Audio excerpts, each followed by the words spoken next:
One afternoon in mid-July 2014, 59-year-old Jack Parks and his fiancée, Carol LaPaya, walked through their neighborhood of Kennedy Township, Pennsylvania. Jack sported a black fedora, wireframe glasses, and a lopsided grin beneath a graying mustache. Carol hung on his arm, smiling at how her engagement ring sparkled in the sunlight. As they walked, they passed by several neighbors who were outside doing yard work or talking. Jack and Carol waved to each person as they passed, and everyone waved back. Their neighborhood was a close-knit, working-class community 10 miles outside of Pittsburgh, and everybody seemed to know each other. In fact, Jack even had family on this street. One of his nephews, Bradley Johnson, lived nearby. As Jack and Carol passed by Bradley's house, Jack slowed down, trying to see if Bradley was home. His nephew had mentioned wanting to talk to him in person about something serious and urgent, but Jack could see that the house was empty, so that conversation would have to wait. Which was fine, because today, Jack and Carol were on a mission. Inside of Carol's purse was a large stack of wedding invitations, and they were on their way to drop these invitations in the mail, which was huge for them, because their wedding had been an unusually long time coming. So Jack and Carol had met at a bar 25 years ago. They'd fallen for each other quickly, but Jack had dragged his feet on proposing. And then, when he had felt ready, Carol was swamped at work.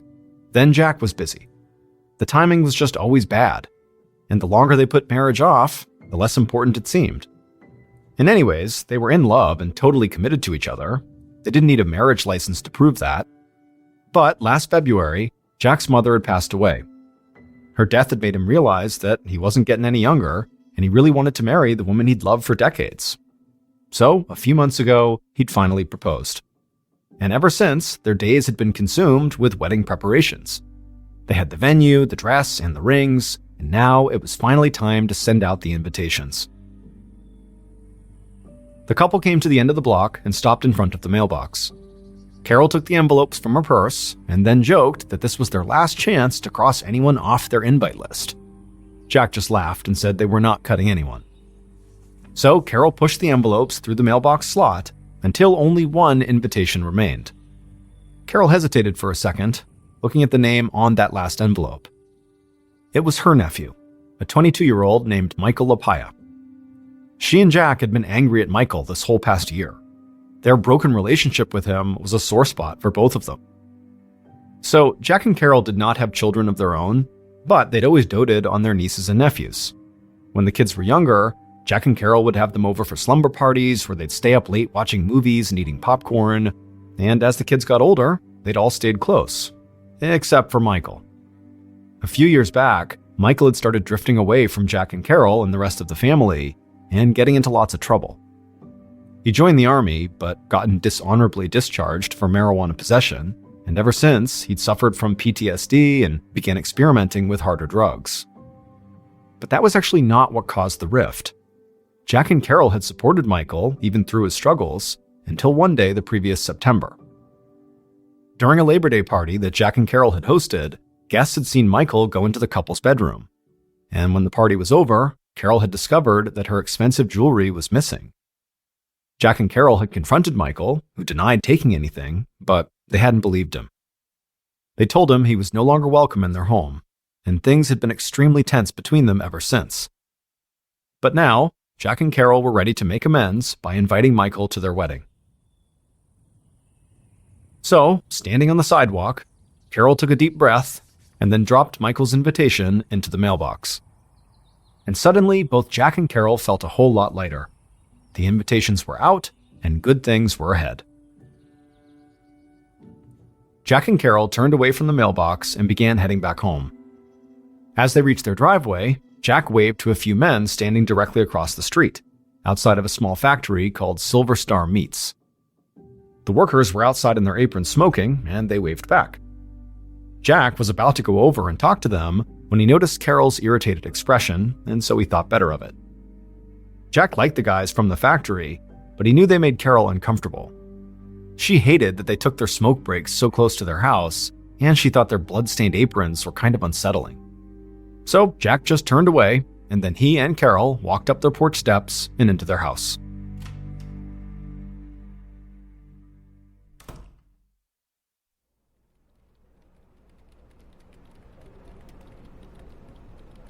A few days later, on Monday, July 21st, Carol sat at her desk at work, reviewing her to-do list for the wedding.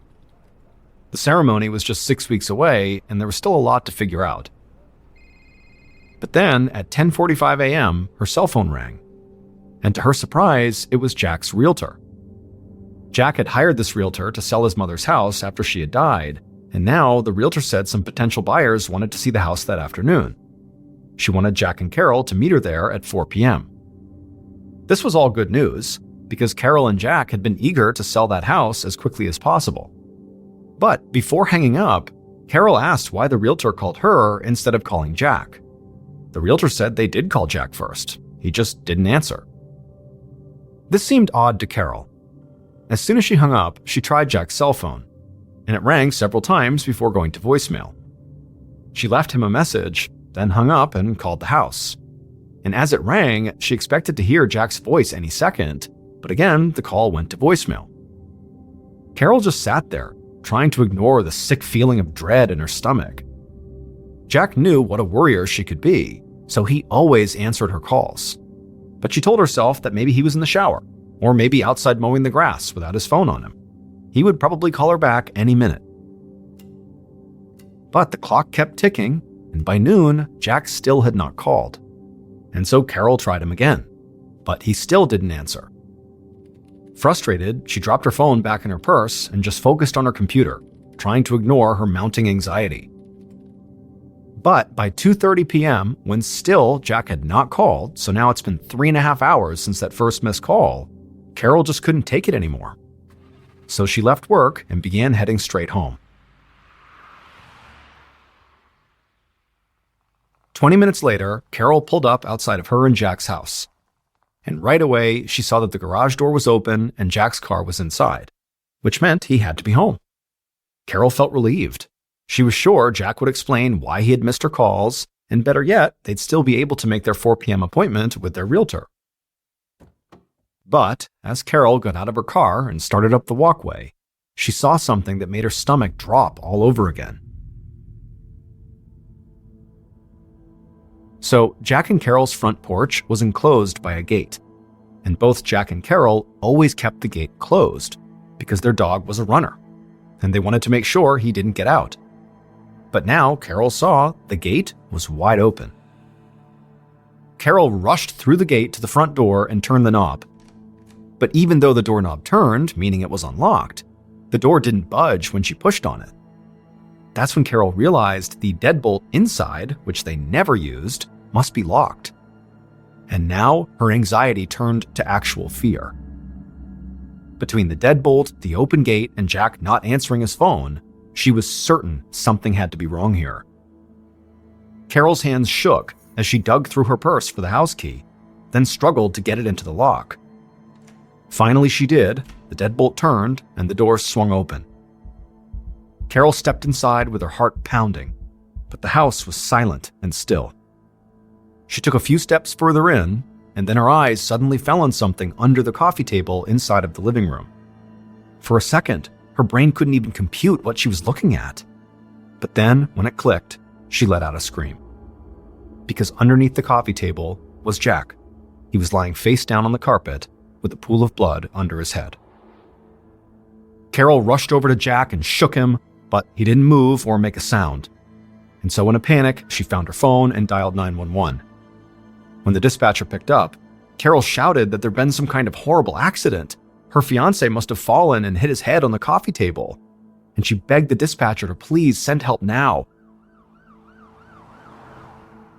Moments later, police and first responders arrived, and they had to physically drag Carol away from Jack's side. Carol watched as they knelt beside her fiancé and checked for a pulse, but they didn't find one. Carol's world crumbled. She knew Jack was dead.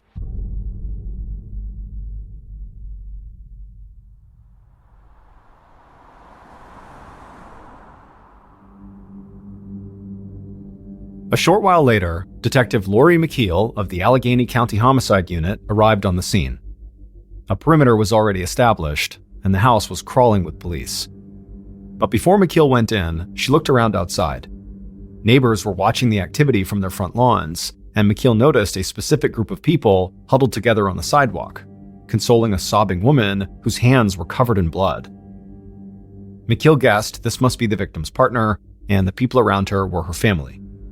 But before speaking to her, the detective quickly made her way across the yard and went inside of the house.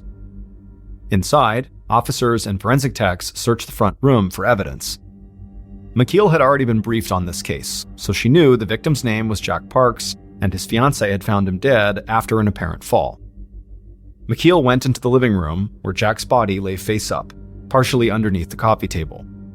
There was a lot of blood, and at first glance, a fall didn't seem out of the question. However, when she crouched down to get a better look, she found a small hole behind Jack's right ear, toward the back of his skull. It was a gunshot wound, which meant this was no accidental fall. This was a murder. McKeel stood up and told the other investigators nearby to keep their eyes peeled for bullet casings or a gun. Then she continued scanning the house. The house was lived in, but relatively neat, with boxes of what looked like wedding favors stacked in the hall. But when McKeel stepped inside of the master bedroom, she saw this room had been totally ransacked. Dressers were overturned and drawers were pulled out. Several jewelry boxes lay empty and discarded on the carpet. Either this was a robbery, or someone had staged the scene to make it look like one. As McKeel made her way back to the living room, she saw several photos of what looked like a seemingly loving couple about to get married. But McKeel's training told her not to take anything at face value. Every relationship had its problems, and a deadline like a wedding could bring tension to the surface. So before McKeel did anything else, she wanted to speak to Jack's fiancé. If there were any skeletons in the couple's closet, she needed to know about them. Later that afternoon, Detective McKeel sat with Carol in an interview room at the police station. McKeel knew that so far, nobody had told Carol much of anything, including the fact that Jack's death was a murder, not an accidental fall. And from McKeel's point of view, this was a good thing. The romantic partner was always the primary suspect in a murder. And so McKeel wanted to study how Carol behaved in their interview before she told Carol anything about the investigation. So McKeel started slowly, asking basic questions about Carol's relationship with Jack. But as Carol calmed down and opened up, McKeel began to probe deeper.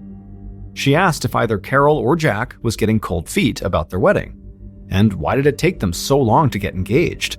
Were there suspicions of infidelity? What about money problems? McKeel watched Carol for any hint of defensiveness or anger. But while Carol did deny having any problems with Jack, she didn't seem mad at being asked about it. She just seemed confused. So, McKeel decided to ask a question that she knew would increase the pressure, by making it obvious that Carol was now a suspect in a murder. The detective looked into Carol's eyes and asked her if she owned a gun. And at this, Carol froze. After a second, she asked why she was being questioned about a gun when her fiancé had fallen. McKeel stayed quiet and watched as Carol's expression changed from confusion to understanding. Carol just looked at McKeel and said, "Are you saying Jack was shot?" And then, Carol just began sobbing. Even though McKeel could not officially rule Carol out as a suspect yet, she did think Carol's reaction to this was very genuine. So McKeel handed Carol a box of tissues and asked in a gentle voice if Jack had any enemies. Through tears, Carol said no.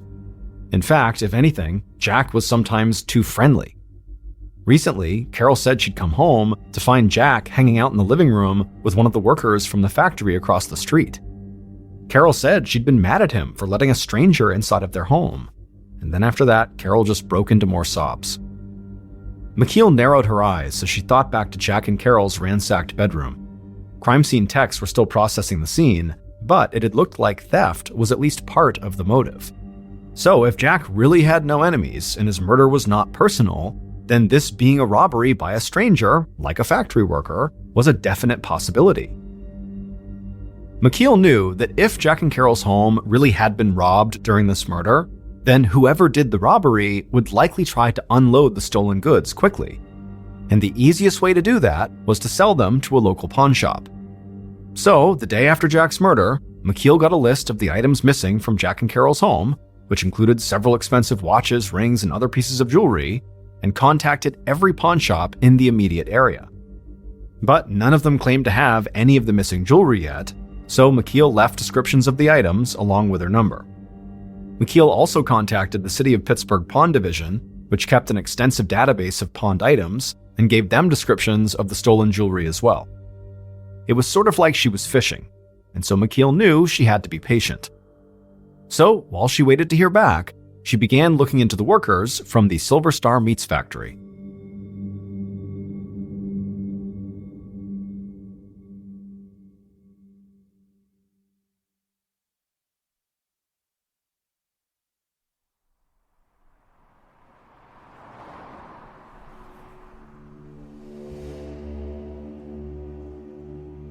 Within a few days of the murder, McKeel led a team of officers to that factory. And as soon as she stepped out of her car, she could see that anybody standing right outside of the factory would have a clear view of Jack and Carol's front door and garage. From speaking to Carol, she knew Jack had been friendly with several factory employees, and on at least one occasion had invited them into his home. And so those types of visits would have been perfect opportunities to learn the layout of Jack and Carol's house and to figure out where they kept their valuables. Once inside the factory, McKeel and her officers began interviewing close to 40 workers, one by one. And pretty quickly, they identified the man who'd been invited by Jack into their home. His name was Ronald Blevins, and he had a criminal history of petty theft and assault. To McKeel, this was promising. But Blevins had not been at work on the day of Jack's murder because he was on a scheduled vacation. Now, McKeel did not think this made him any less of a suspect, but this early in the case, there wasn't any physical evidence to connect him to the crime, so she couldn't arrest him. As McKeel and her team left the meat factory, she felt a bit deflated. She really needed the forensics to come back if she was going to make any real progress on this case. Fortunately, though, there would be new evidence for her waiting back at the station. A copy of Jack's autopsy report was sitting on McKeel's desk. She opened it and began reading. And right away, she saw something important. Other than the gunshot wound, there were no bruises or scratches found anywhere on Jack's body. There was no sign of a struggle at all. And so McKeel knew this could mean that the killer broke into the house and then surprised Jack and shot him from behind, or it could mean Jack knew his killer and had let this person inside of his house. McKeel kept on reading the report, and as she got towards the end of it, her eyes went wide. The coroner had made a major discovery. A bullet had been extracted from Jack's skull, and they determined it came from a .380 caliber handgun. This was extremely helpful. McKeel still did not have the actual murder weapon, but now she knew what kind of gun she was looking for. And so she wanted to find out if somebody close to Jack, someone let's say he would have welcomed into his home, owned a gun like that.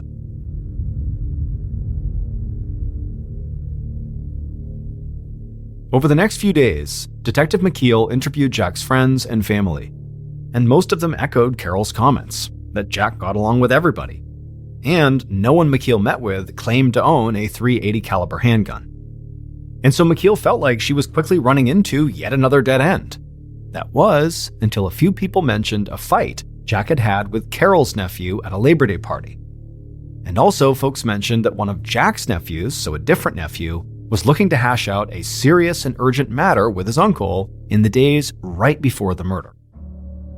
The people who mentioned those two nephews said that the nephews had been really close with Jack for most of their lives. But McKeel knew those relationships could have turned bad as soon as jewelry or money got involved. So she went to interview both men immediately.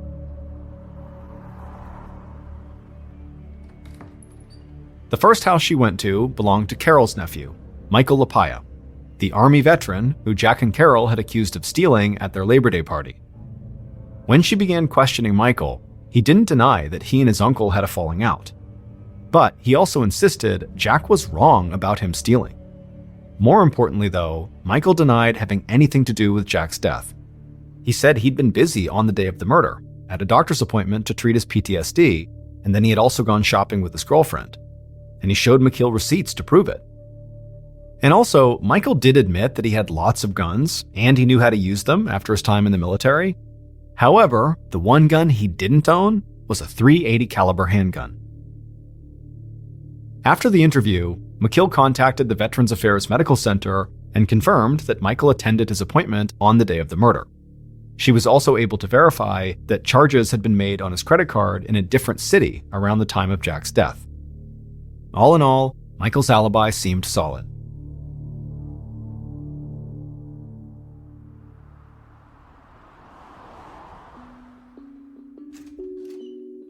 So, Detective McKeel headed back to Jack and Carol's neighborhood to meet with the second nephew that Jack's friends and family had mentioned. This was Jack's nephew, Bradley, the one who lived on the same street and had been apparently wanting to speak with Jack in person about something serious and urgent. Now, from what other people had already told her, McKeel knew Bradley was mad at Jack for selling his mother's house, because Bradley thought the property should stay in the family. She also knew Bradley and Carol didn't really get along. To McKeel, this sounded like a pretty deep-rooted dispute, and she expected Bradley to be cagey when they spoke about it. However, once they sat down at Bradley's kitchen table, what Bradley actually said blew McKeel away. Right off the bat, Bradley said that at 10:30 a.m. on July 21st, which was the day of the murder, he'd waited until Carol had left for work and then walked over to Jack's house to confront him. Bradley said once Jack let him inside, he'd immediately asked Jack to halt the sale of his grandmother's house. Bradley was struggling financially and wanted to move into his grandmother's house with his girlfriend to save money.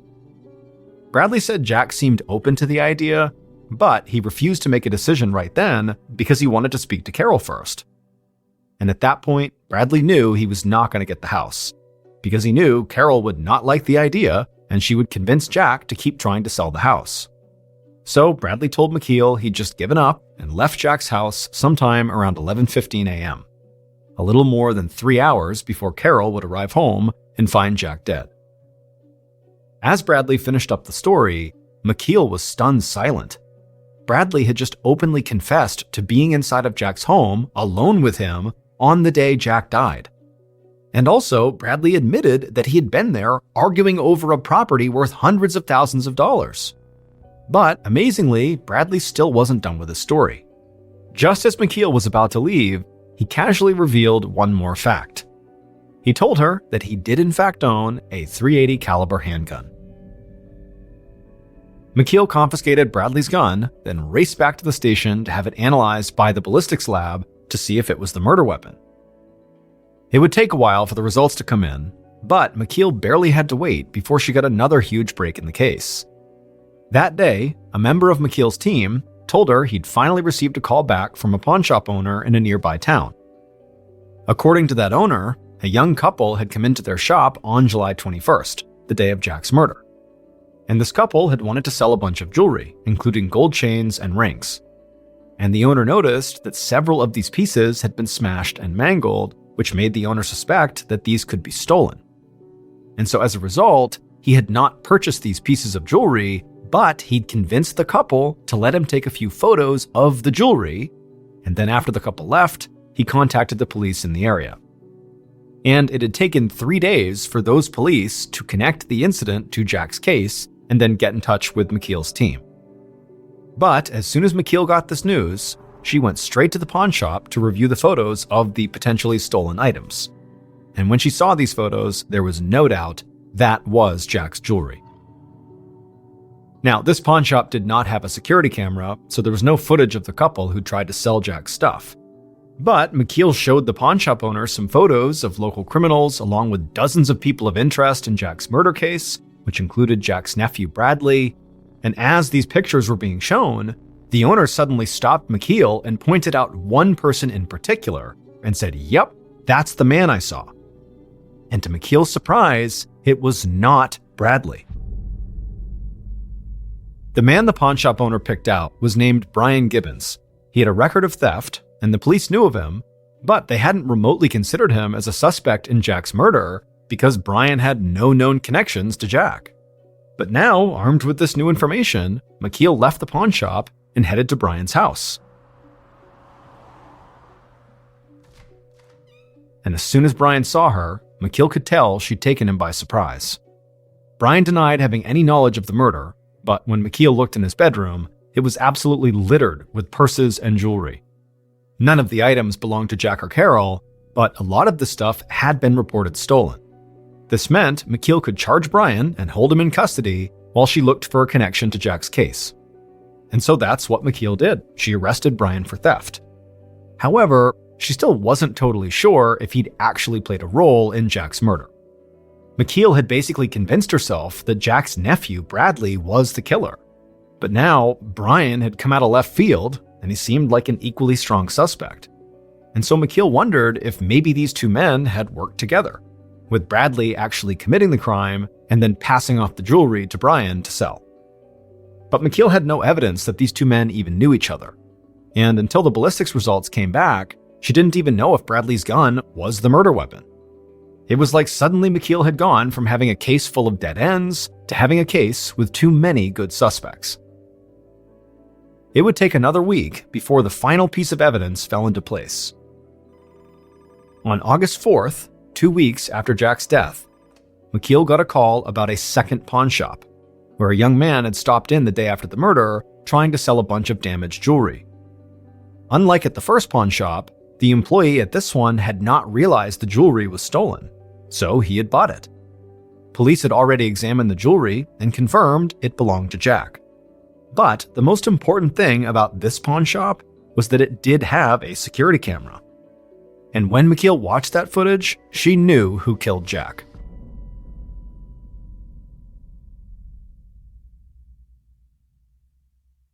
Based on that surveillance footage, evidence collected at the crime scene, and interviews conducted throughout the investigation, the following is a reconstruction of what police believe happened to Jack Parks on the morning of July 21st, 2014.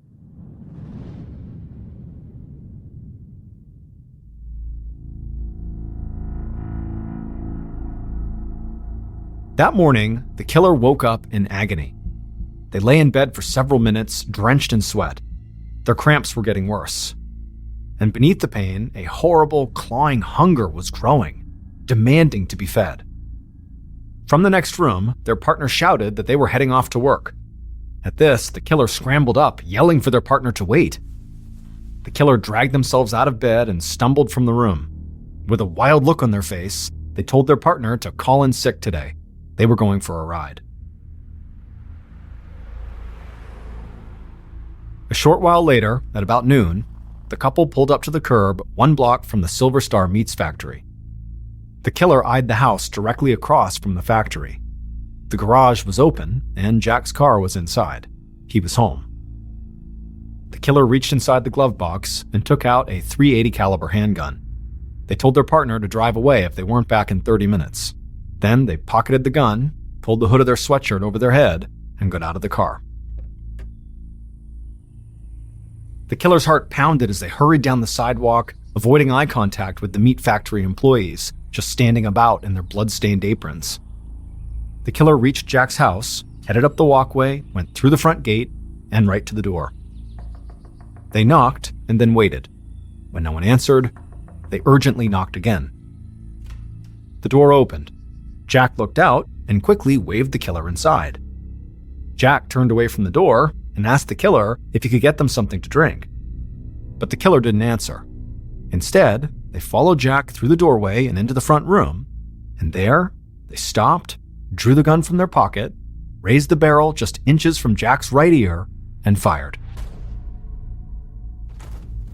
The bullet struck Jack in the back of the head.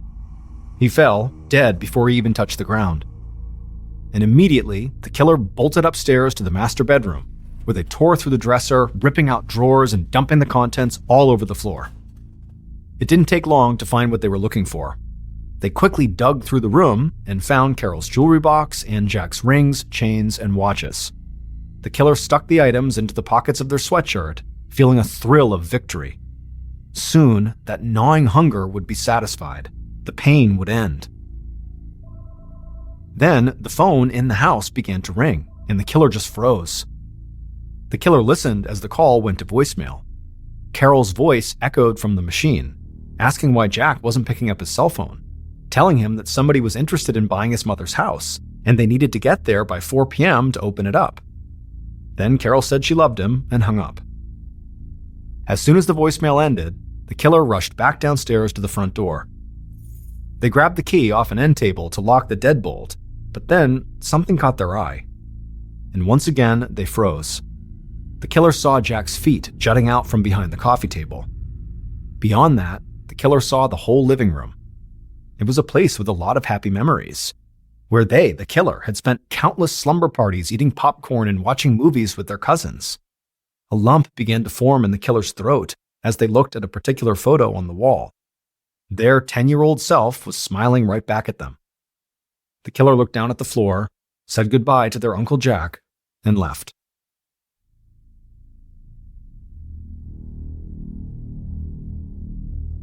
Jack's nephew, Bradley Johnson, had been high on Detective McKeel's suspect list. But when the results of the ballistics test on Bradley's .380 caliber handgun came back, it did not match the murder weapon. Also, at that second pawn shop where they had surveillance footage, it was not Bradley who McKeel saw, because Bradley didn't kill his uncle. Carol's nephew, the disgraced Army veteran Michael LaPaya, did.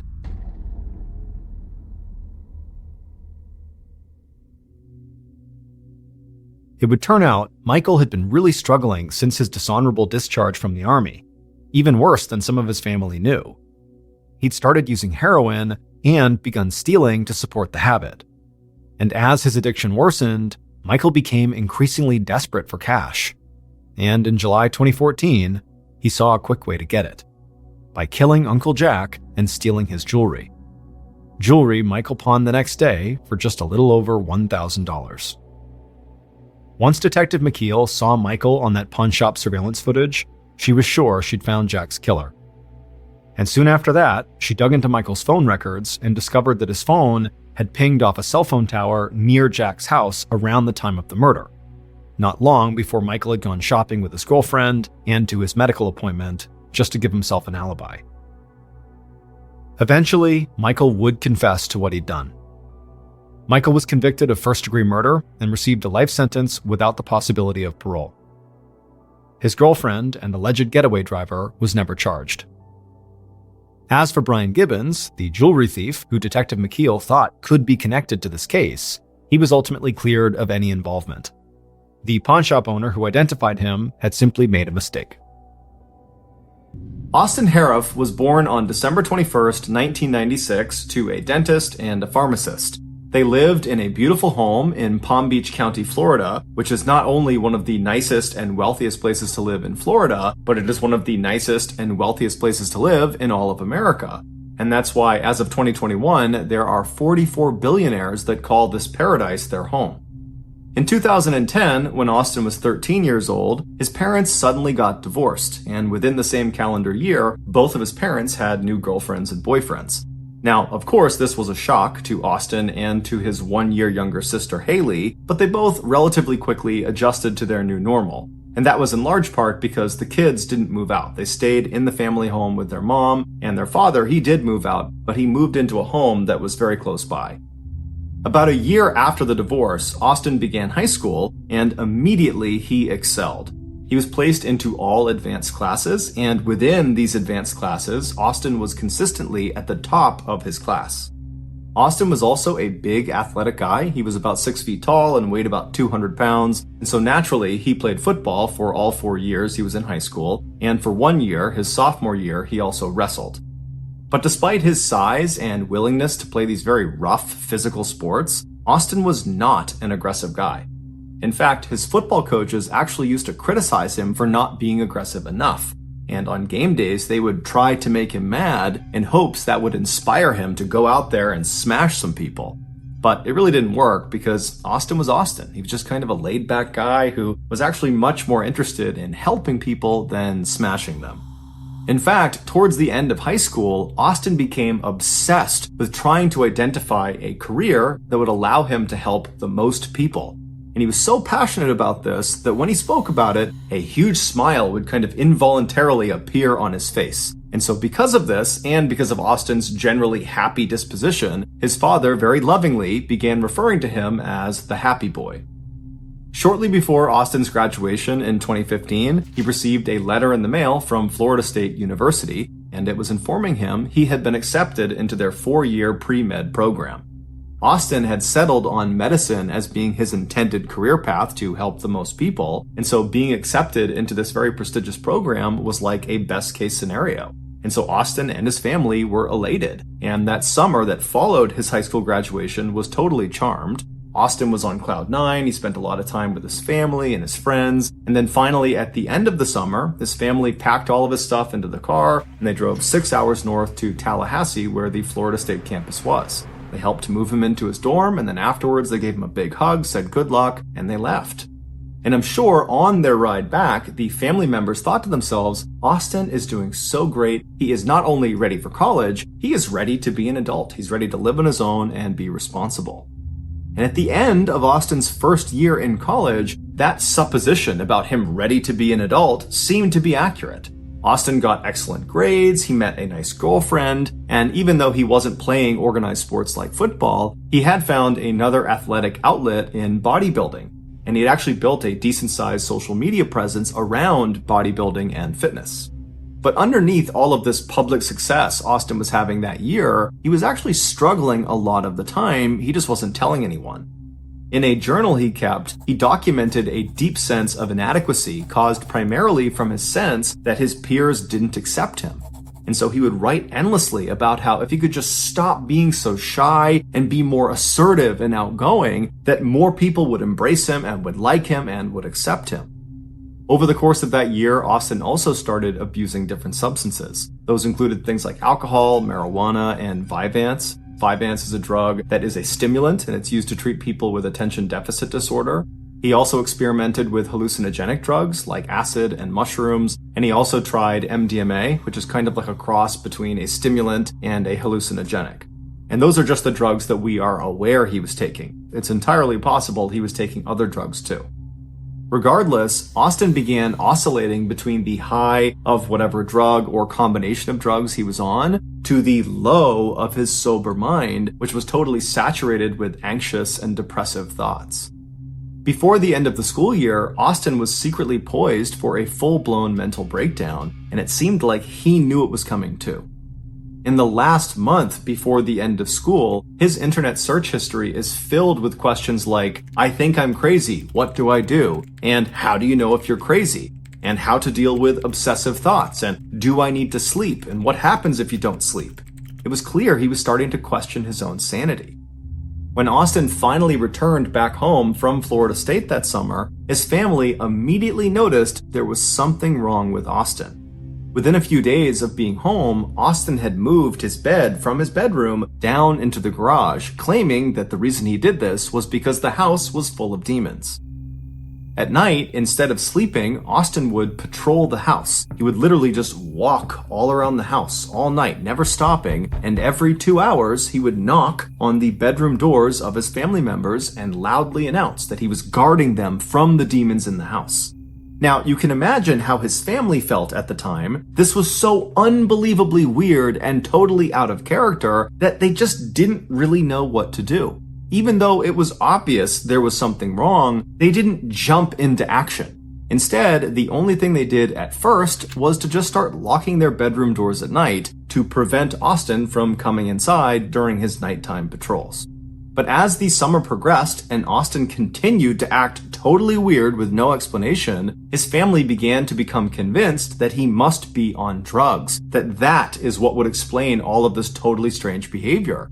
And so when they confronted him about his drug use, he would admit that he was taking drugs, lots of different drugs, psychedelics, stimulants, you name it, he's taking all these drugs. And so naturally, his family latched on to his drug use as being the root cause of his very strange behavior. And so they focused their efforts almost exclusively on getting Austin clean again.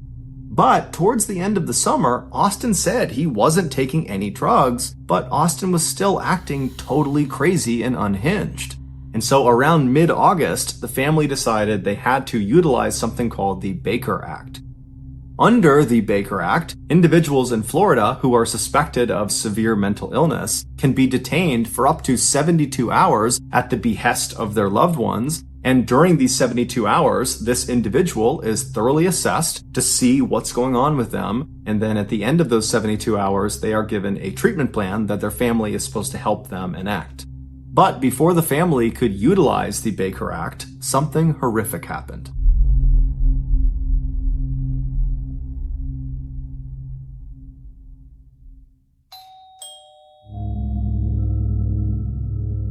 On the morning of August 15th, one of Austin's very close friends, who he had known since second grade, said Austin just showed up at his house without calling ahead of time or letting him know, which was very uncharacteristic. And when this friend opened the door to see what Austin wanted, Austin just asked him, "What year was I born?" And so the friend says, 1996? And as soon as Austin heard this, he didn't give a reaction to it. He just turned around and he left. And so this longtime friend is looking at Austin walking away, wondering, what's going on with this guy? Is he high on drugs? Is he drunk? What was that? So the friend goes back inside his house and he's thinking to himself, what should I do? And so after a couple of minutes, he decides, I gotta call Austin and make sure he's okay. So he calls Austin, Austin picks up, and it's unclear what they talked about on the phone, but the friend convinced Austin to come back to his house and to just spend the day with him. But really, the friend just wanted to make sure Austin was okay. And so Austin comes back to the friend's house, and then the two of them actually would leave the house and meet up with some of their other friends that were in town that summer, as well as meet up with Austin's sister. And so the group, they decide they're going to go to the beach for the day. And on their walk to the beach, Austin tells the group that he just needs to get something at his house and that he will meet them down at the water. And so at this point, the group believes Austin is just fine. So they say, okay, yep, we'll meet you down there. So Austin breaks off. He goes to his house. And when he goes back to the beach and meets up with his group of friends again, he's changed his outfit. He was now wearing this very thick, large football jersey. He was wearing long sweatpants that were also very thick. He had on 2 wristwatches and he had on sunglasses. And so as he walks down onto the beach, his friends look up at him, and it's super hot out, and they're at the beach. So this is a totally weird outfit to have on. And immediately they start kind of giving him crap about his strange outfit choice. But Austin did not think it was funny at all. And at first he was quiet, but then he kind of lashed out and said, "If you tell me I'm crazy, I will kill you." And at this, his friends did not give him any more crap. Everyone just said, "Okay, man, hey, didn't mean anything by it. Just giving you a hard time. No big deal." But Austin's clearly worked up. And so his sister comes over to him and she's like, "Hey, calm down. It's okay. It's not a big deal." And during this conversation, Austin suddenly goes back to being normal again. And he turns to his sister and he says, "I'm actually half horse and I'm immortal." And his sister's like, "What? You really need to get professional help. You need to see a therapist or a psychologist or something. Something is wrong with you and it's been wrong all summer. You need to get help." Now, apparently, Austin actually responded to this very positively. And he said, "I agree. There is something going on and I do need to get help. You're right." And so after that, Austin and the rest of the group, they stayed at the beach for several hours. And then in the evening time, Austin, his sister, and Austin's very close friend, who was the guy that saw Austin in the morning when he asked, "What year was I born?" They all said they had to leave. And so the trio, they leave the beach and they head to Duffy's, which was a restaurant in town. And they were going there to meet up with Austin's father and his father's girlfriend. And so as they're getting to this restaurant, they're walking along the sidewalk, they're nearing this restaurant, when suddenly Austin turns to his sister and says, "Hey, I need to test out my immortality." And he just turns away from her, away from the sidewalk, towards traffic, and just starts walking into traffic, like he's gonna let a car hit him to test his immortality. And so his sister immediately was able to grab him and pulled him back onto the sidewalk, and then basically stood on the left side of him, preventing him from running out into traffic, and kind of pushed him along up the sidewalk right up to the front door of this restaurant. And when they got there, Austin had stopped trying to walk out into traffic. He was acting normal again. And it was there that the trio met up with Austin's father and his father's girlfriend, and the 5 of them went into Duffy's restaurant. It was about 7:45 p.m. when they got inside, and they were very quickly sat in the very back of the restaurant in this booth. And so there was a CCTV camera that watched them while they were inside this building.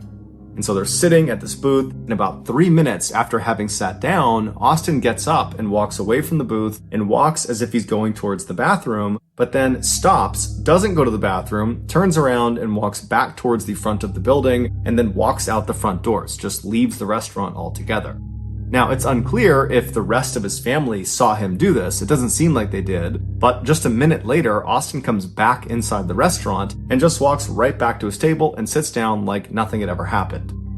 Less than 10 minutes later, Austin would get up again from his table, except this time, instead of feigning going to the bathroom, he just walks straight from his table right out the front doors of the restaurant and disappears. A couple minutes later, Austin's mother, who was not at dinner with them, she was at her home, which happened to be nearby this restaurant. She was home when she heard the sound of someone coming into her house. And so she went around to see who it was, and she found her son, Austin, in her kitchen, drinking vegetable oil, and there was Parmesan cheese all over the counter that apparently he had been eating as well. And so she runs up to him and she grabs the vegetable oil and she puts it down and she tells him to stop, at which point Austin does stop. And then I guess Austin just went up to his room and he changed out of his clothes because perhaps he got oil all over his shirt. And then his mom just drove him back to the restaurant. And so she watched him get out of the car and she watched him go through the front door and then she drove off. And so about 30 minutes after he left that second time, Austin walks through the front doors of the restaurant. He's got a different shirt on, different hat on, and he just walks to the back of the restaurant where his sister, his friend, and his father's girlfriend are. And he sits down like nothing had ever happened.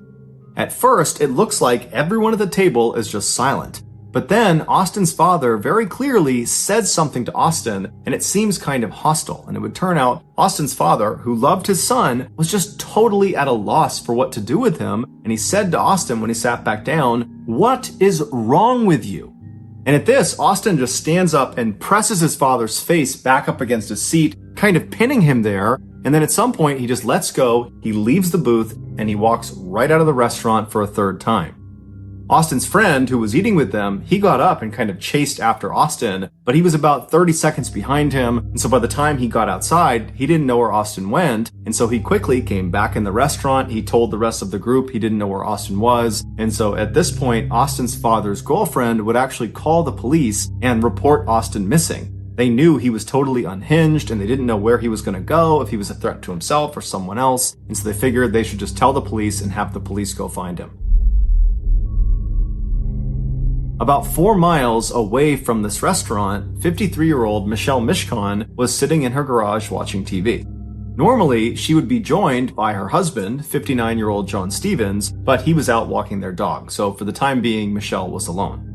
The couple had been married for roughly 20 years, they had 3 kids together from previous marriages, and they were just totally in love with each other. That garage was like their happy place. That was basically like their living room. They loved having the door wide open so they could wave to neighbors and flag people down to have a drink with them or just chat with them. They were just known to be a very happy, loving couple that were fun to be around. And according to their kids, they had both recently retired. John retired from his landscaping company that he owned, and Michelle retired from her financial advisory job. And the two of them were apparently both just really excited about retirement life. They were excited to spend more time together and go out with their friends and go out fishing on their boat with their dog, and then also spend as much time as they could just lounging back in their garage. John and Michelle's neighbor across the street was a middle-aged man named Jeff Fisher. Jeff was fairly close with the couple. He would usually watch their dogs anytime they went away, and he would often go in their garage and have a drink and just kind of hang out with them. And so this particular night, he was over in his house and he was going to bed early. So he laid down in his bed, he's getting ready to go to sleep, when he hears some strange sounds coming from outside his window across the street over near John and Michelle's property. And so Jeff sits up in his bed and kind of strains his ears to see what it was that he heard. And as he's trying to listen for some faint sound, he suddenly hears a blood-curdling scream, a woman's scream, coming from across the street. And so Jeff instantly leapt into action. He jumped out of his bed, he ran downstairs, and he ran out his front door, and he looked across the street, and he saw this unknown man, some young man that was slamming the car door of Michelle's car that was parked in her driveway, and he begins walking up the driveway, and at the top of the driveway, Jeff sees Michelle is standing in the garage, and she looks totally terrified, and she's facing this unknown young man. And of course, this unknown young man was Austin Harriff. Now, Jeff had no idea what was actually going on. All he knew was he heard this scream, which was probably Michelle, and he's looking out there and he's seeing a situation that just doesn't look good. And so instinctively, he decided he would just run across the street and make sure Michelle was okay. And if he had to, he would confront this unknown man, Austin. So Jeff begins running across his property, trying to get across the street to Michelle. But before he could even get across the street, he's looking up and he can see this guy, Austin, has grabbed Michelle and thrown her on the ground. And now he's on top of her and he's beating her. And so Jeff runs onto the driveway, and as he's going right up the driveway between the two cars that were parked there, Austin leaps off of Michelle. He turns around and he looks at Jeff and he says, "You don't want a part of this." And now Jeff, he's a pretty big guy, and so he's looking at Austin, and he knows that if he doesn't do anything, this guy is just going to continue pummeling poor Michelle, and he had no idea where John was, and so he ran up and kind of lunged at Austin, and as he did that, Austin swung, and he hit Jeff right across the side of the head. But Jeff took the hit, he didn't fall down, he grabbed Austin by the collar and threw him as hard as he could to the ground, and Austin, he hit the pavement hard, face first. And so Jeff is looking at this guy, kind of thinking he's not going to get up. But as he's assessing the situation, watching Austin stand back up again, Jeff suddenly feels a blinding pain in his face, in the side of his head, in his neck, on his back. And he looks down and he sees blood all over his arms. It's everywhere. He's covered in blood.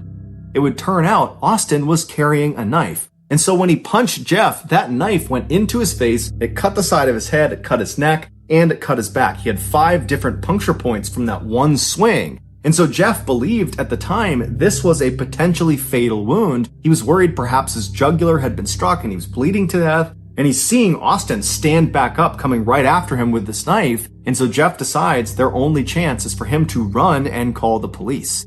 And so he runs into Michelle's property. He's thinking that he's kind of drawing this guy towards him away from Michelle. He runs into their property, kind of slams into all their doors. He goes out a back door and then he loops around the property and then he makes a run for it straight across the street to his house. Never once did he turn around to see if this guy was after him. He figured he was right behind him. He gets to his house, he runs inside, he locks the door, and then he calls 911.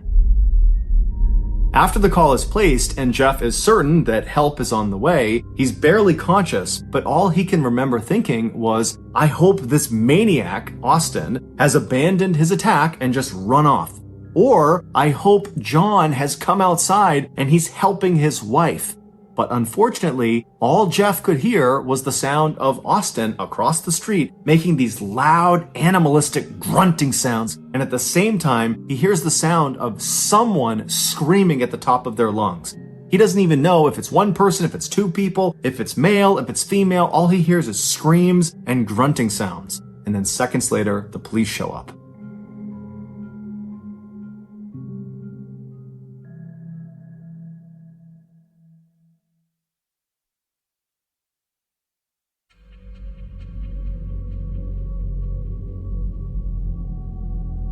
The following narrative is the account of the second responding officer, who we'll just call Dan, and the first responding officer we'll just call Kristen.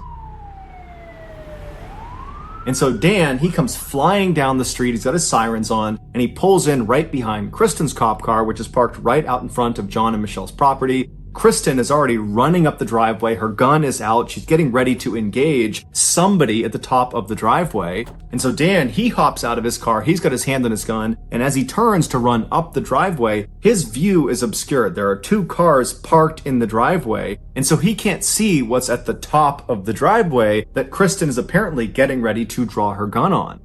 But as he begins running up the driveway, he sees there is this massive 6-foot wide stream of blood just coming down the driveway.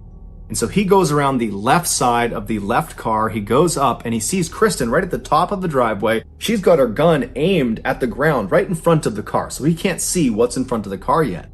He comes bombing around the left side right behind Kristen, and he looks down at what she's aiming her gun at, and he sees there's this man lying on the ground. His eyes are open. He's just laying there kind of stiff, and he's looking up at Kristen and he's looking up at Dan, and he's just quietly saying, "Please help me." The man on the ground was John Stevens, and on top of John Stevens was Austin. He was kind of laying sideways on John's chest. He had his left arm wrapped around John's neck to kind of hold him in place, and then he had his right arm and he was doing something to John's face. But Dan couldn't really tell what he was doing. All he could take in was there was clearly an aggressor, and they needed to get him off of the victim. But Kristen could not take the shot, because if she did, she ran the risk of firing the bullet through Austin into John, killing John. And so Dan tells Kristen, hold on, I'm going to tase him. And so he moves around Kristen to her left side, so he's positioned looking down at the back of Austin. He pulls out his taser, and right before he shoots his taser into Austin's back, he sees what Austin is doing to John's face.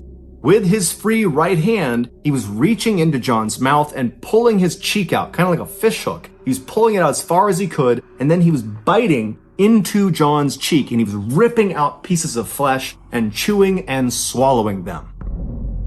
And from his position, Dan only saw this for a second, but he suddenly noticed, and Kristen, the other officer, would later confirm, there were all these chunks already missing from John's face. And so Dan kind of snapped out of what he was seeing and fired his taser into the back of Austin, but it did nothing. It had absolutely no effect. Austin was entirely focused on biting John's face. That was all he was doing. He wasn't even registering that there were cops with their guns drawn on him. It was like they weren't even there. And so Dan runs back around Kristen to the other side of her. He's now on her right side, so he's standing right next to the car, looking down at Austin's front. And he tells Kristen to kind of back up for a second, and then Dan winds up and kicks Austin square in the face, knocking his head off of John's face. But as soon as Austin comes off of John, he doesn't get up and try to fight with Dan. Instead, he just jumps back down, gets a deeper grip on John, and plunges his mouth back onto John's face. And so again, Dan winds up and boots Austin square in the face, knocking his head back. But again, he's totally unfazed. He doesn't want to attack the officers. He just wants to eat John's face. And so he goes right back down, gets a tighter grip. He goes back and he starts chewing on John's face again. And so Dan was just repeatedly kicking him in the face over and over and over again, right as another set of officers showed up, and they had a canine. They had a dog. And so they come flying up, they kind of see the situation, and Dan tells them, release the dog. And so sure enough, they release the canine. The canine clamps down on Austin's right arm, the arm that was fish hooking and kind of pulling John's face out. And the dog really got a good bite on his arm and yanked it away from John's face. But Austin just instantly ripped his arm back, doing severe damage to his arm from the dog's teeth, and just repositioned himself and went back to biting John's face. And so the dog, just as it was trained, did another bite. It grabbed back onto Austin's arm, and Austin, again, unfazed, just yanks his arm out of the dog's teeth, again shredding the muscles of his arm, and gets back in position and continues to eat John's face. And then finally, the dog gets another bite into Austin's arm, and this time when the dog managed to yank Austin's arm away from John, Dan timed it so he booted Austin square in the face right as his arm was being pulled back, and he hit him hard enough that Austin actually flew off of John and landed on his back. And as soon as he was on the ground, Dan actually leapt over John and landed on Austin's face, smashing his head into the cement, which kind of stunned him for a second. And as soon as he was stunned, Dan whipped out his handcuffs, threw it over one of Austin's wrists, and began pulling him by the handcuff up the driveway away from John. But as soon as he had some separation and Dan went to put the other handcuff on Austin, Austin began fighting back, and he looked up at Dan and he screamed, "Kill me! I'm eating humans! Kill me!" Dan didn't even know what to do, and so he's trying to put the other handcuff on him the whole time. Austin is screaming, "Kill me! Kill me!" And so other officers had to run in, and then finally, after 3 other officers came over, they were able to hold Austin down long enough to get both handcuffs on him. After Austin was finally restrained, the officers checked on the victims. They checked on Michelle, who was in the garage, and unfortunately, she was deceased. She had died from blunt force trauma. And John, even though he had been alive when the police first showed up, he had succumbed to the multitude of injuries he had sustained, from stabbings to beatings to having a portion of his face ripped off. It's believed after John came back from his walk, which would have been right after Jeff had been attacked and ran back to his house, John saw Austin in his garage attacking his wife, and John ran in to try to save her. So ultimately, John would die trying to save the woman that he loved. Their dog would survive the attack. It was unharmed, and it was given to one of their children to take care of. And Jeff Fisher, the neighbor who tried to save John and Michelle, he would survive the attack and make a full recovery. After Austin was finally handcuffed and was laying restrained on the driveway, he suddenly became unresponsive. He was rushed to the hospital where it was determined he had drank some poisonous chemicals, most likely from inside of John and Michelle's garage, and that was what was causing his organs to fail. Ultimately, Austin would go into a coma for 11 days from whatever he ingested, but the doctors were able to save his life, and so he would come out of that coma and he would make a full physical recovery. It was initially assumed that because of Austin's drug abuse history, that he must have been on some drug when he perpetrated this heinous crime. It was speculated that he could have been on bath salts or flakka, which are these synthetic hallucinogenic drugs which are very powerful, and at the time they were quite popular in Florida, and they'd caused some other users to go on these kind of wild, violent rampages. And so it seemed to make a lot of sense that he must have been on one of those.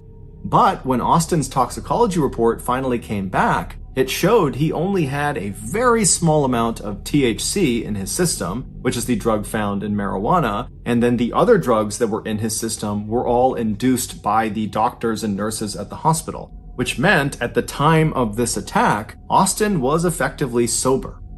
When the police asked Austin, "Why did you do this?" he initially said, "I don't remember, I don't know," but eventually he would open up and he would tell this story that no sane person could possibly understand.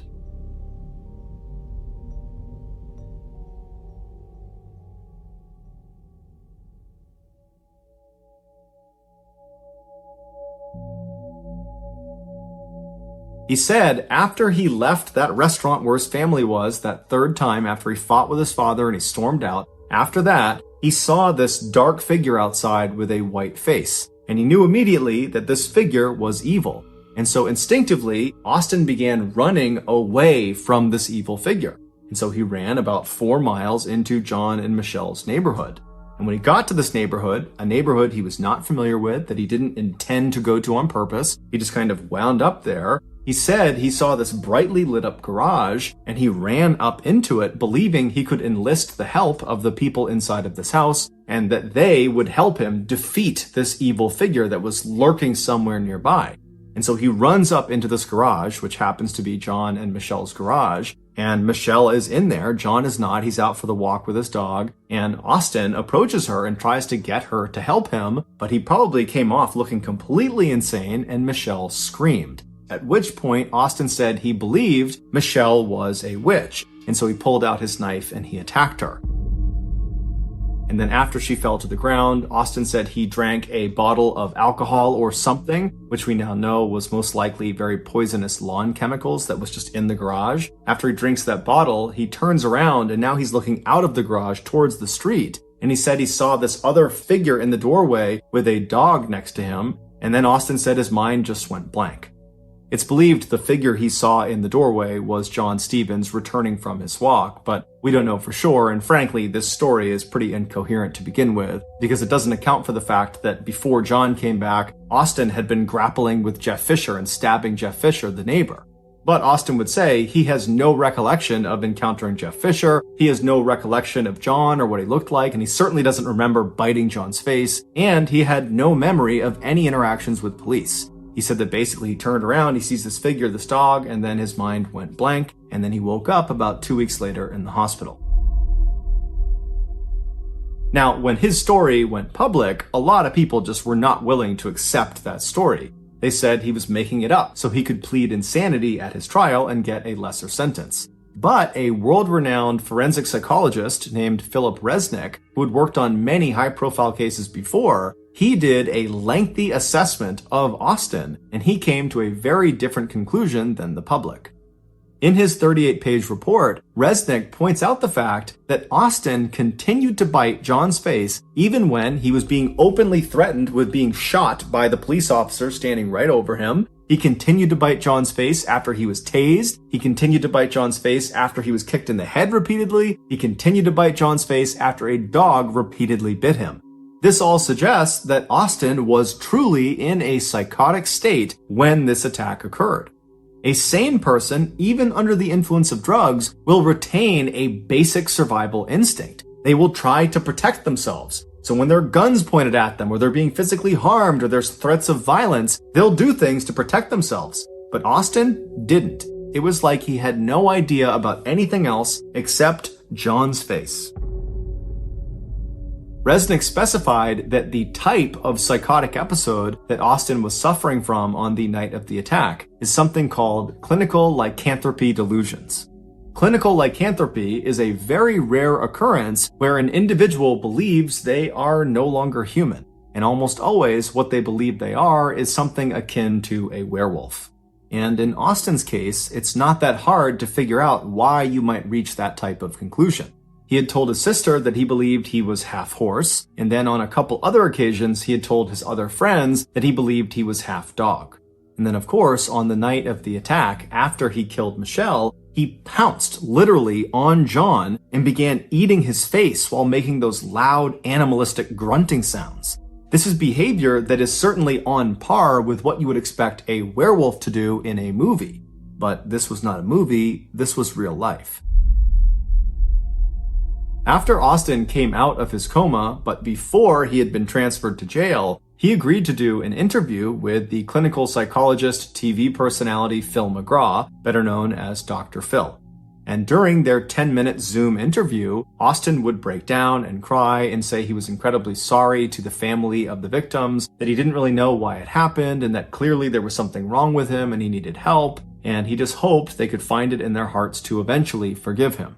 But it's unlikely the family of the victims are going to forgive him anytime soon, especially when you consider they came out in an interview and said, "I hope Austin makes a full recovery from his coma, that he has no brain damage, that he is totally A-okay, so he can be fully aware and lucid when they read him his sentence," a sentence they hoped would be the death penalty.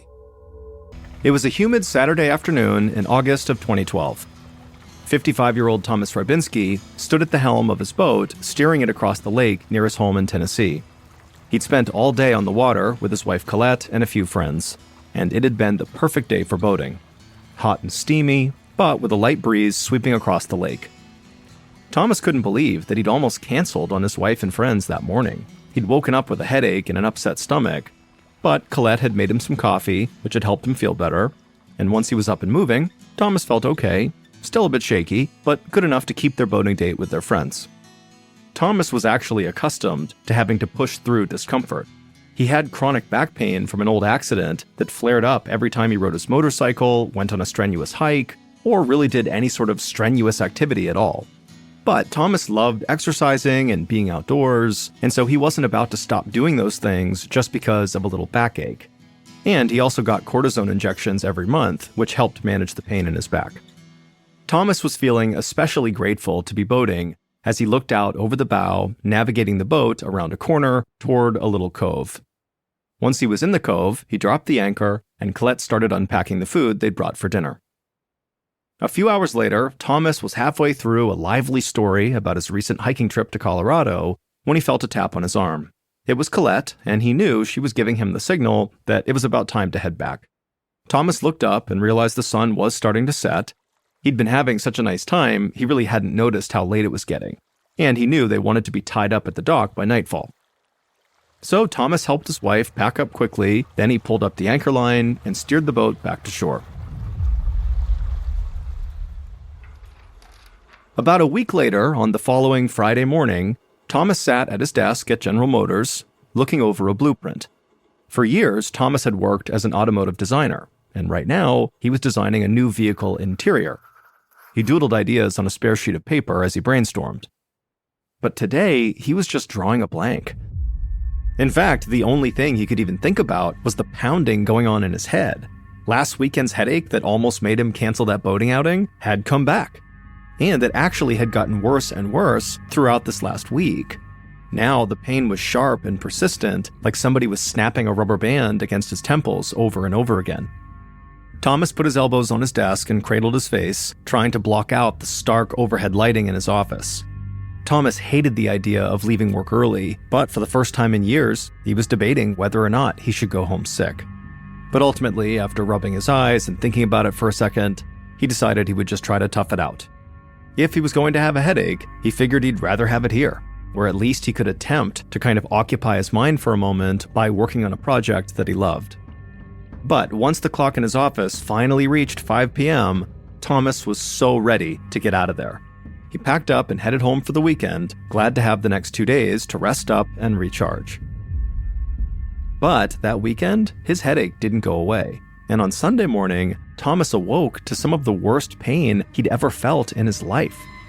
He turned over in bed and told Colette that it felt like the inside of his head was about to explode. Colette looked totally shocked, and Thomas knew why. He never complained about pain. So for him to say something like this meant it must be really serious. And so Thomas didn't even argue when Colette told him they had to go see a doctor. About an hour later, at the Vanderbilt University Medical Center, a doctor named Annie Wilkins walked into an exam room. Thomas was her first patient of the day. He was sitting on the exam table, clutching his head with his hands, while Colette rubbed his back.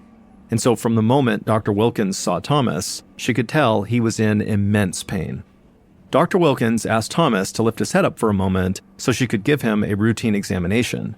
But as Dr. Wilkins moved her finger around in front of Thomas's face, she noticed that his eyes were struggling to follow it. In fact, it didn't seem like Thomas could focus on anything at all. That lack of focus, coupled with this extreme headache he was describing, made Dr. Wilkins suspect that Thomas had an infection in his brain, a condition called meningitis. She wondered if he had been exposed to something out of the ordinary that could cause meningitis, and so she asked him if he'd traveled anywhere new recently. Thomas nodded and said actually he'd just gotten back from a hiking trip in Colorado, and that was a red flag to Dr. Wilkins. Anytime a patient mentioned hiking, she knew that tick bites could be a factor. Ticks can be infected with bacteria and viruses and can spread diseases through their bites. Dr. Wilkins wondered if maybe Thomas had been bitten by a tick in Colorado and developed something called Rocky Mountain spotted fever, whose symptoms include meningitis. To find out, Dr. Wilkins told Thomas that he would need to undergo a spinal tap so the lab could study his spinal fluid for signs of disease. First, she wanted to know whether or not he had meningitis, and then also whether or not Rocky Mountain spotted fever caused the meningitis. Thomas grimaced at the thought of a needle going into his spine, but the doctor told him really it was no big deal and they would have answers soon. About 90 minutes later, Dr. Wilkins received the first results from the spinal tap. Thomas did indeed have meningitis. So Dr. Wilkins asked a nurse to start Thomas on antibiotics right away, which would help reduce the swelling around Thomas's brain and his spinal cord. But about an hour later, Dr. Wilkins got a surprise when the rest of Thomas's lab results came back. Thomas's spinal fluid showed that he did not have Rocky Mountain spotted fever. In fact, there was no trace of any bacteria or virus in his spinal fluid at all, which left Dr. Wilkins feeling totally perplexed. She had been fairly confident that Thomas would test positive for Rocky Mountain spotted fever, and if not that, then definitely some other virus or bacteria. After all, viruses and bacteria cause the vast majority of meningitis cases. Dr. Wilkins knew that other invaders can also cause the disease, such as parasites, but that usually only happened to people who traveled internationally. And in extremely rare cases, patients could get meningitis from a fungus that lives on unsterilized surgical equipment, but Thomas hadn't had any surgeries. So Dr. Wilkins was at a total loss as she walked back towards Thomas's room. She found him inside, lying awake in bed, with his wife Colette sitting nearby in a chair. Dr. Wilkins was relieved to see Thomas looking much more alert than when he'd come into the hospital a few hours ago.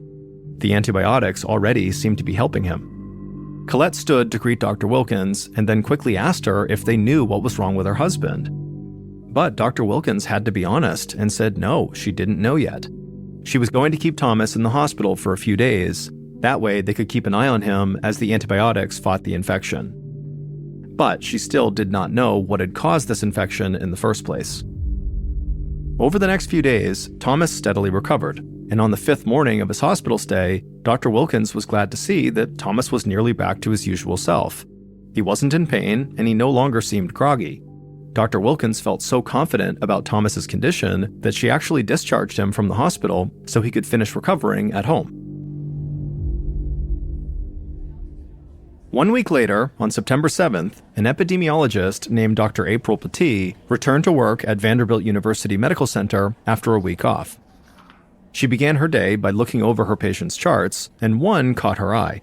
Thomas Rybinski was back at the hospital and had just been transferred by Dr. Wilkins to Dr. Petit's care. Dr. Petit looked closer at his chart, and she saw that Thomas had been given a 2-week treatment of antibiotics to take it home, but after only a few days of that, he'd felt so sick that he had to come back to the hospital. Dr. Petit made her way to Thomas's room, and when she went inside, she saw Thomas laying in bed with a dazed look on his face. His wife Colette was sitting by his side, and she explained that Thomas had been acting confused all morning, and also, for the past few days, he'd been complaining of lower back pain. Dr. Petit nodded and then walked over to Thomas's bedside and gently asked him how he was feeling. And Thomas looked up at her, but he had this look on his face like he didn't understand the question, and then he just stayed silent. Dr. Petit frowned, knowing her job just got much more difficult because clearly Thomas was not going to be able to tell her exactly how he was feeling. All she'd have to go on was Thomas's medical records and anything Colette could tell her. Dr. Petit suspected that Thomas's meningitis must have flared up again. So she ordered an MRI of Thomas's spine and brain, as well as another spinal tap. She also started Thomas on a new cocktail of antibiotics, and she asked the lab to test his spinal cord fluid again to try to find the cause of this infection. Later that evening, Dr. Petit stopped by Thomas's room to check on him, and she was pleasantly surprised to see that he already seemed to be improving. But as she headed home that night, she couldn't help but still feel nervous for Thomas. After all, they thought he was getting better once before, and now he was back in the hospital, sicker than ever.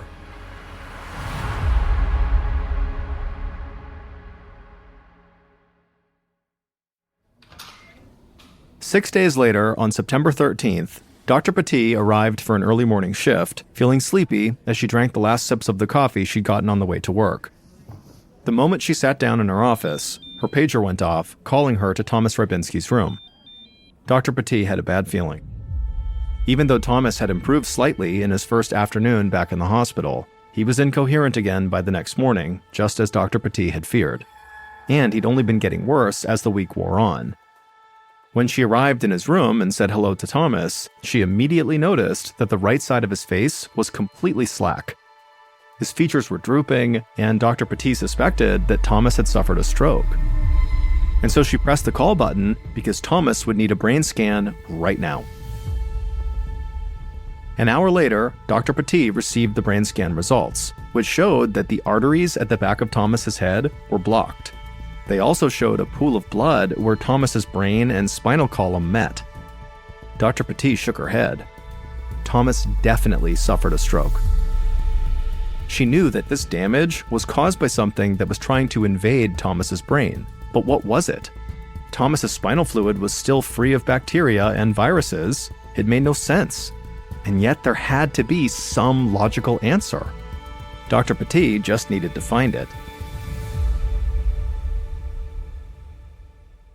The next morning, when Dr. Petit arrived at the hospital, she found a shocking lab result waiting for her. At last, she knew what was causing Thomas's meningitis. But the answer was truly bizarre. The infection came from a fungus that normally would not cause disease in healthy patients like Thomas, and so it seemed impossible. But the lab results were undeniable.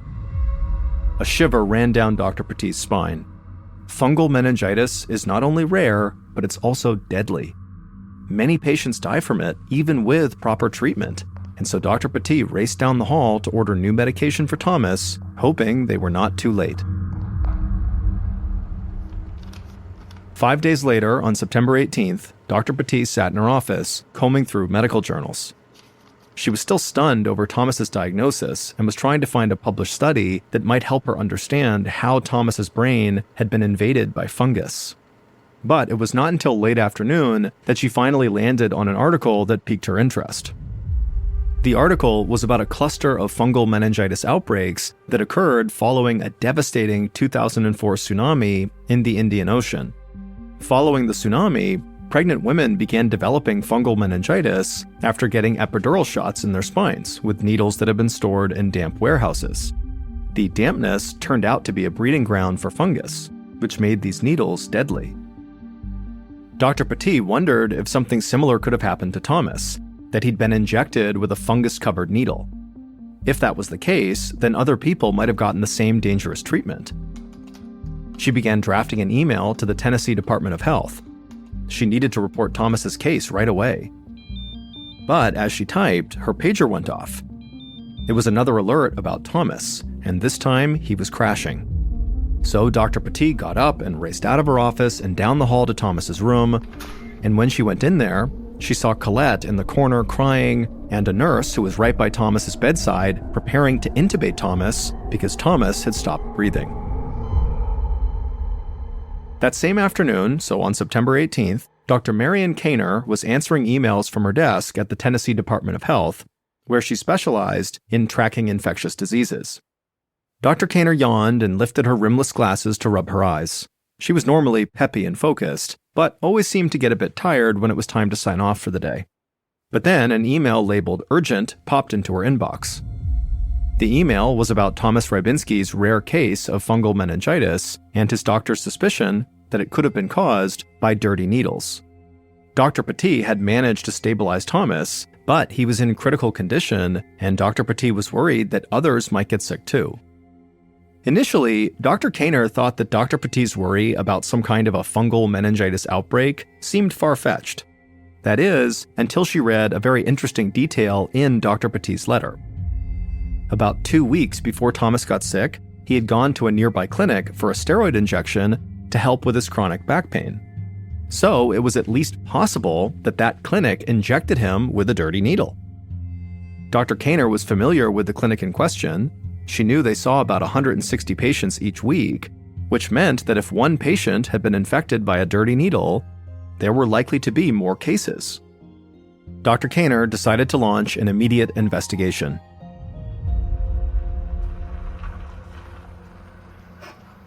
Two days later, Dr. Kaner parked her car at the St. Thomas Pain Clinic, which was where Thomas had received his steroid injection. Earlier that morning, Dr. Kaner had received word that 2 additional patients had shown up at Tennessee hospitals with fungal meningitis, and both of them had also been treated at this St. Thomas Pain Clinic.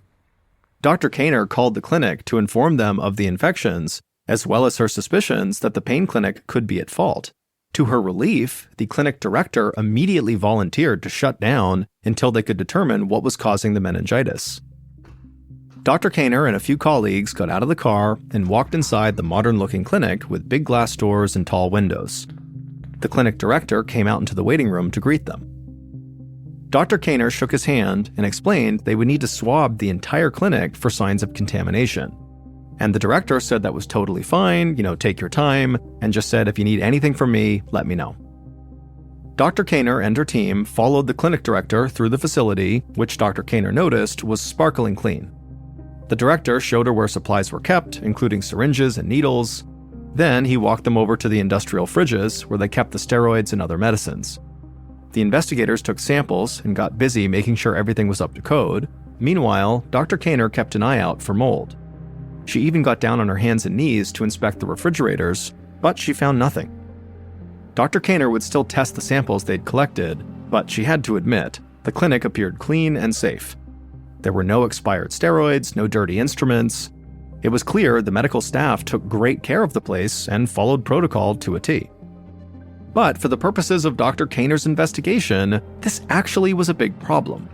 Because if this clinic wasn't to blame for the 3 cases of fungal meningitis amongst the clinic patients, then something much bigger must be going on.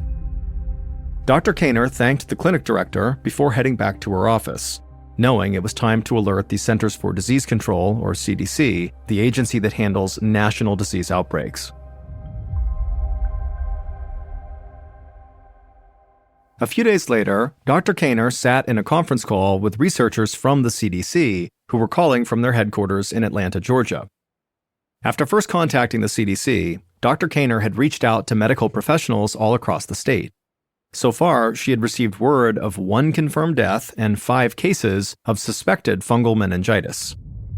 All of the cases were linked somehow to the St. Thomas Pain Clinic, but investigators couldn't find any source of contamination there. CDC investigators raised the possibility that the clinic could have received supplies that were already contaminated when they arrived, so they had started to carefully track these suppliers for every single item used at that clinic. They were checking not just the needles, but also the syringes, anesthetics, surgical dye, even the trays used to hold the instruments. But despite several days of work, they still had not found the source of infection yet.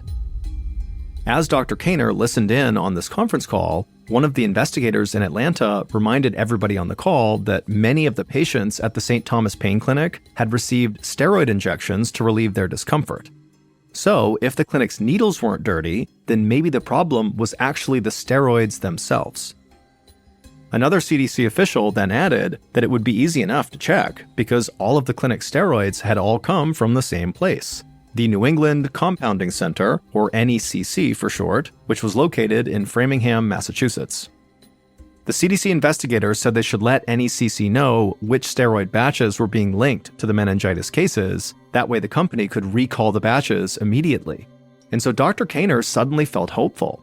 She left the conference call feeling certain that NECC would recall the drugs and this meningitis scare would soon be over. At 6 a.m. on October 2nd, so a couple of weeks after Dr. Kaner began her investigation, a U.S. Food and Drug Administration investigator named Stacy DeGarmo pulled into the NECC's parking lot. One of her colleagues sat in the passenger seat taking photographs. Thomas Rybinski, whose case started the investigation, had now passed away from his fungal meningitis. So now, at least 2 people in Tennessee had died after receiving the steroid injection compounded at the NECC, and there were 14 other cases identified across the nation. But it had the potential to get much, much worse because NECC shipped so many steroids all over the country. Dr. Kaner and the CDC investigators had learned that the NECC had distributed 17,675 vials of potentially contaminated steroids across 23 different states. The Food and Drug Administration, or FDA, had quickly gotten involved and almost immediately decided they needed to pay NECC a physical visit. Lead FDA investigator, DeGarmo, was certain she would find the answers they needed inside the sort of bland-looking brown brick building where the NECC was headquartered. As DeGarmo looked across the parking lot, she immediately saw something troubling. There was a huge construction vehicle, like an excavator, with a big mechanical shovel that was tearing in to a pile of construction debris and other trash, spreading dust all around. A mess like that has no business being outside of a building where drugs are made. DeGarmo shook her head and climbed out of her car. She'd never been to NECC, but she was not surprised when she'd gotten a call about them from the CDC. Her agency had a history of run-ins with NECC, including a time 10 years earlier when their steroids had given a few patients meningitis-like symptoms. So if these executives at NECC were up to no good, well, DeGarmo was thrilled to be the one to ruin their day. DeGarmo and her colleague walked into the ground floor laboratory of the NECC, where 2 company executives stood waiting for them. They didn't look particularly pleased to be up so early, especially to be giving a tour to 2 FDA investigators. Still, DeGarmo followed after one executive, while her colleague went with the other. The executive that DeGarmo had followed led her through the laboratory, and DeGarmo noticed right away that the facility was absolutely filthy. As DeGarmo looked over documents, her colleague zipped on a gown, put a respirator on her face, and entered the facility's clean room, where most of the facility's lab work took place. DeGarmo remained outside because she was pregnant, but she watched through a window as her colleague moved methodically around the room, wiping surfaces with a sponge. When she finished with each sponge, she dropped it into a sterile bag so that the sponge and whatever was on it could be tested later. From the door, DeGarmo could see that one of the ovens used to sterilize the NECC drugs was obviously covered in this sort of brown muck. She watched with disgust as her colleague carefully swiped the oven and then dropped that dirty sponge into a bag. 12 hours later, DeGarmo and her colleague were exhausted, but they still were not done combing through the NECC lab. They needed several more days to finish their investigation as NECC lawyers raised one objection after another. Finally, on the 3rd day of the FDA investigation into the NECC facility, NECC executives just straight up would not let DeGarmo back into the building. So the following week, on October 16th, Massachusetts health agents raided NECC, and they would make a staggering discovery. Not 1, but 3 batches of steroids made at NECC were found to be contaminated, meaning that tens of thousands of infected vials had been sent out across the country, including to the St. Thomas Pain Clinic in Tennessee. Overall, NECC was a sanitary nightmare. Not only was the lab dirty, but the owners of the manufacturing center also owned a waste management business that was right next door. And investigators found that NECC's whole operation was pretty much illegal. They were mass-producing drugs that they had no legal right to make. And when investigators looked even more closely, they found the NECC had actually created thousands of imaginary patients just to make it seem like their operation was legitimate. All told, more than 100 people died from NECC's contaminated steroids, and almost 800 other people got sick in what was the worst pharmaceutical disaster in decades. NECC's supervising pharmacist, whose name was Glenn Chin, along with several other executives, were sent to jail over their role in creating the dangerous conditions in their facility. Prosecutors said they had all chosen profits over keeping patients safe.